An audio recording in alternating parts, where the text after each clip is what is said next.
வணக்கம் மக்களே. Big pass டே 2 ஆச்சா பூச்சான்னு இல்லைனாலும் சில பல ரூல்ஸ், சில பல சண்டைகள், சில பல டிஸ்கஷன்ஸ்கள், அதை டிஸ்கஸ் பண்ணுவோம். So Ramya, welcome Ramya to the show. I am Kamal. Boys versus கேர்ள்ஸ்ல ரம்யா வந்து கேர்ள்ஸ் சைட்ல இருக்காங்க. ஸோ என்னமா ஆச்சு ரவீந்திர? அவர் என்னமோ ஓடின மாதிரி 15 வருஷத்துக்கு அப்புறம் ஓடினாரு. நம்ம காட்டினதுல அவர் நடந்துதானே போனாரு. சும்மா 2 ஸ்டெப் எடுத்து வச்சாரு சார். மேபி அவருக்கு ரொம்ப நாளுக்கு அப்புறம் ஓடி இருப்பாருன்னு நினைக்கிறேன். அதனால அதுவே ஓடின மாதிரி இருந்திருக்கும். பாடி ஷேம் பண்ண நானு. So he is heavy weight. So definitely இந்த மாதிரி இருக்கிறவங்களுக்கு Bigg Boss is a big health condition.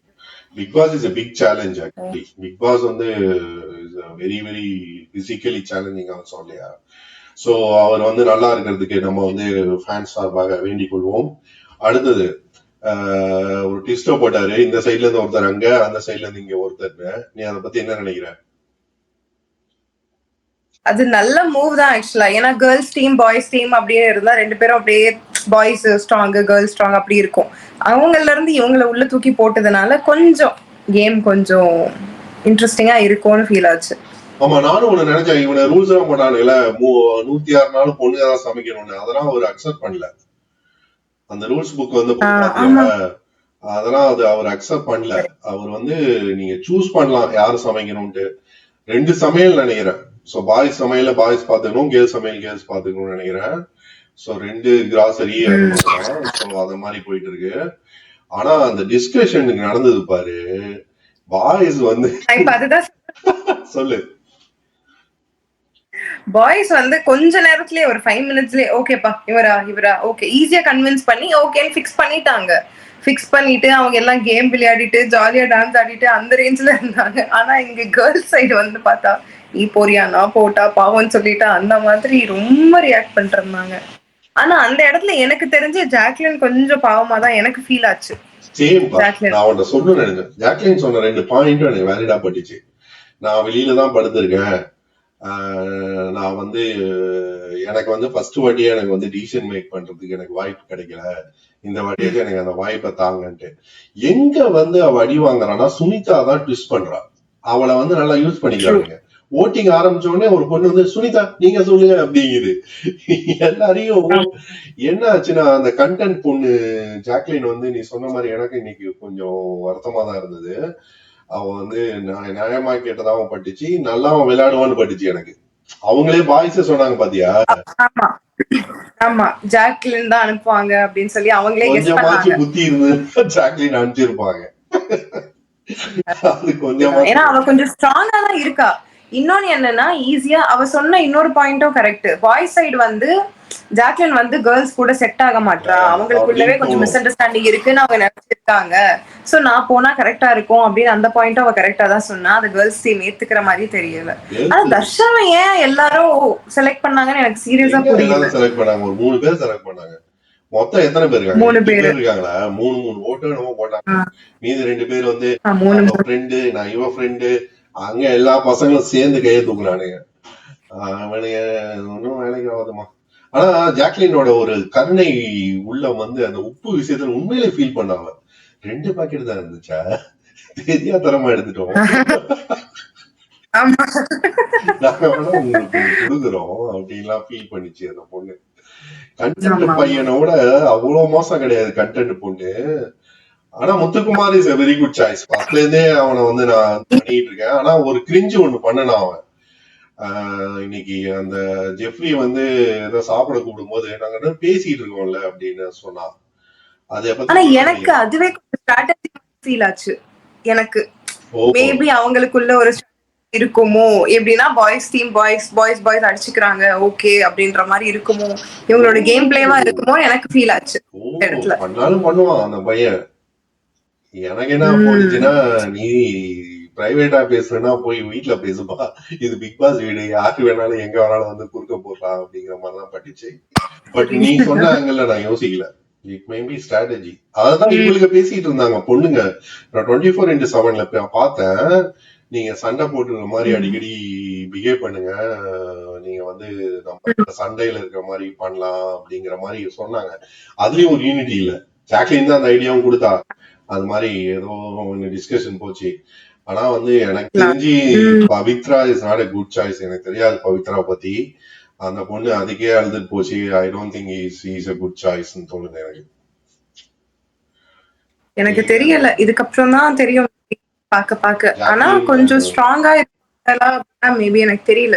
எனக்குமே க்ளூலெஸ்ஸா இருக்கு அவங்க எப்படி பிளே பண்ணுவாங்க, அவங்களோட கேம் பிளே ஸ்ட்ராட்டஜி எப்படி யோசிப்பாங்கன்னு தெரியல. பார்க்கணும், இதுக்கப்புறம் பார்த்தாதான் தெரியும். சோ நம்ம நிறைய சண்டை பார்த்திருக்கோம் பிக் பாஸ்ல. இந்த வாட்டி உப்பு சண்டை வந்துருக்கு. உப்பு சத்தியாகிரக மணி. ஆனா ரொம்ப ஓரளவுக்கு மெச்சூரா தான் இருக்கு இந்த பிக் பாஸ். இன்னும் வந்து கிவ் தான் பண்ணாங்க. ஆனா அந்த வாட்டருக்கெல்லாம் போய் இவனு ரூல்ஸ் போடுறதெல்லாம் கொஞ்சம் ஜாஸ்தி தான் வச்சுக்கேன். கடைசியில என்ன அக்ரி பண்ணாங்க, அந்த உப்பு வந்து நான் கொடுக்குறோம், நீங்க வந்து வாட்டருக்கு எந்த டாஸ்க்கும் கொடுக்க கூடாதுன்னு சொன்னா. ஆனா அவர் டாஸ்க் கொடுப்பேன்னு தானே சொன்னாரு. அவரு ரவி சொன்னது எனக்கு புரியவே இல்ல. அது லாஸ்ட்ல என்ன கன்க்ளூட் பண்ணாருன்னு எனக்கு சீரியஸா புரியல. அவரு எனக்கு தெரிஞ்சு என்ன மாதிரி ஃபீல் ஆச்சு அப்படின்னா, ஓகே நீங்க உப்பு குடுத்துருங்க, ஆனா வாட்டருக்கு வந்து நாங்க கொஞ்சம் இது பண்றோம், பட் ஸ்டில் 106 டேஸ்க்கு வரைக்கும் நீங்க அதை பண்ணணும்னா அவருக்கு எந்த டைம்ல தோணுதோ அந்த டைம்ல நான் வந்து உங்களுக்கு அக்ரெசிவா ஏதாச்சும் பனிஷ்மெண்ட் மாதிரி கொடுப்பேன். பனிஷ்மெண்ட் அவரு அப்படி சொல்லல, ஆனா ஏதாச்சும் உங்களுக்கு நான் பண்ணுவேன் அப்படின்ற மாதிரி சொன்னாரு. அது எனக்கு ப்ராப்பர் கிளாரிட்டி எனக்கு நான் பார்க்காதப்ப நீங்க எடுத்துங்க, ஓகேவா? That's okay. நான் பார்க்கும்போது எடுத்தா நான் வந்து டெஃபினட்டா வந்து ஒரு டாஸ்க் கொடுப்பேங்கிற மாதிரி பட்டுச்சு எனக்கு. பெட்ரூம் போனாருன்னா எடுத்துப்பாங்க அது மாதிரி தோணுச்சு. பட் பாப்போம் எப்படி போகுதுட்டு. மற்றபடி என்ன வழக்கம் போல யாரெல்லாம் பேசவே இல்ல. சத்யாலாம் இன்னைக்கு சீன்லயே இல்ல. விஷால் அட்லீஸ்ட் அந்த அனௌன்ஸ்மெண்ட் பண்றதுக்காக வந்தான். சோ ரவி, முத்து, தீபக் அங்கங்க கொஞ்சம் ஜாக்லின் இவங்கதான் ஷோ ரன் பண்ணிட்டு இருக்காங்க இப்போதைக்கு. பவித்ரா வந்து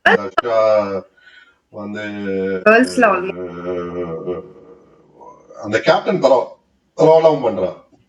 ஓகே.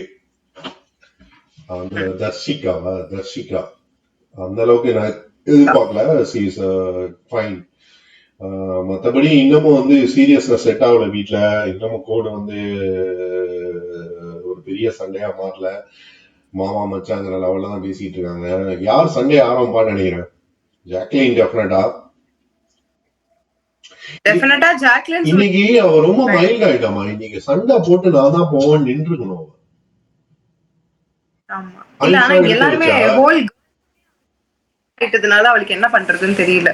அவ கொஞ்சம் சரி ஓகே அப்படின்னு ஆயிட்டா, விட்டு கொடுத்துட்டான்னு நினைக்கிறேன். சரி ஓகே, ஆல்ரெடி நம்ம வந்ததுல இருந்து பிரச்சனை பண்ணிட்டு இருக்கோம், கொஞ்சம் சைலண்டா இருப்போம் அந்த மாதிரி. புரியல அவ ஏன் இன்னும் வெளியில படுத்துட்டு இருக்கா? அதுக்கும் அர்த்தமே இல்ல. யாரும் மதிக்க போறது இல்ல. ஓகேவா? முத்துக்குமார் வேற இன்னைக்கு நைட்டு நானும் வெளில படுக்க போறேன்னு சொன்னான் ஜாக்லின் மாதிரி நான் ப்ரொட்டஸ்ட் பண்ண போறேன் அப்படின்ட்டு. அவன் சும்மா பயப்படுறான்னு நினைக்கிறேன். எதுக்கடா பொண்ணு இருக்கிற இடத்துல போய் படுத்துட்டு எதனா பிரச்சனை வர போகுதுன்னு பயப்படுறான்னு நினைக்கிறேன். மேபி இருக்கலாம், வாய்ப்பு இருக்கு. ஓகே பாப்போம். சோ நேத்தி வந்து நம்ம வந்து இது பார்க்கல, நம்ம எலிமினேஷன் லிஸ்ட் எப்படி இருந்ததுன்னு. சோ ரவி, அருண், அதுக்கப்புறம் வந்து ஜாக்லின், அப்புறம் ஐஸ்வர்யாவா அந்த பொண்ணு அன்ஷிதா இல்ல நேத்தி நான் போட்டு வச்சிருந்தேனே, சௌந்தர்யா, ரஞ்சித், ஜாக்லின், அருண் பிரசாத், ரவி, முத்து, அவ்வளவுதான் 6 பேர் நினைக்கிறேன். அன்ஷிதா இல்லையா? அன்ஷிதா இல்ல. ஓ ஆமா ஆமா, அன்ஷிதா 2 பேர் தான், 2 ஓட்டு தான். ஓகே பாப்போம் இந்த வாட்டி யார் எலிமினேட் ஆவான்னு நினைக்கிறேன் இந்த லிஸ்ட்ல. எனக்கு என்னமோ சௌந்தர்யாக்கு தான் சான்ஸ் அதிகம்னு நினைக்கிறேன். நானும் சௌந்தர்யா வாய்ப்பு இருக்கு அப்படின்னு. ஆனா மேபி அவ கொஞ்சம் வாய்ஸ் கொஞ்சம் ஃபன்னா இருக்கிறதுனால இது பண்ணிடுவாங்களான்னு தெரியல. அவ சௌந்தர்யா தான் எனக்கு தோணுச்சு தான் நினைக்கிறேன். பாப்போம். அன்அபிஷியல் ஓட்டிங் மோஸ்ட்லி அந்த அன்அபிஷியல் ஓட்டிங் வந்து கொஞ்சம் ஈக்குவலண்டா தான் வரும். நாளையில இருந்து இன்னைக்கு 2 ஏலி, நாளையில இருந்து அது அன்அபிஷியல் ஓட்டிங் நம்ம வந்து போஸ்ட் பண்ணுவோம். Okay Ramya. Thank you for the show. நாளைக்கு வந்து நம்ம வந்து again will meet and review the show. Okay, take care. சண்டை குடுக்க என்னது வேற நாளைக்கு லெவல்ல சண்டை வரதான் பார்ப்போம். 21-7 பார்த்தேன், அதுவும் கொஞ்சம் கிரிஞ்சா தான் போயிட்டு இருக்கு. இன்னும் வந்து சூடு பிடிக்கல. உட்காந்து இதே அதுக்கு பேசிட்டு இருக்கானுங்க, ஒன்னும் பெருசா இல்ல. பாப்போம், will see. Okay, thank you Ramya. Viewers, நிறைய பேர் சப்ஸ்கிரைப் பண்ணாம இந்த ஷோ பார்த்துட்டு இருக்கீங்க, சப்ஸ்கிரைப் பண்ணிட்டு பாருங்க. we will come up with bang in coming days. okay, thank you. இப்ப வரைக்கும் இருக்கு அப்படின்னு கமெண்ட் பண்ணுங்க. இது முடிய எப்படி இருக்கு கமெண்ட் பண்ணுங்க. ஏதாவது இம்ப்ரூவ் பண்ணனா சொல்லுங்க.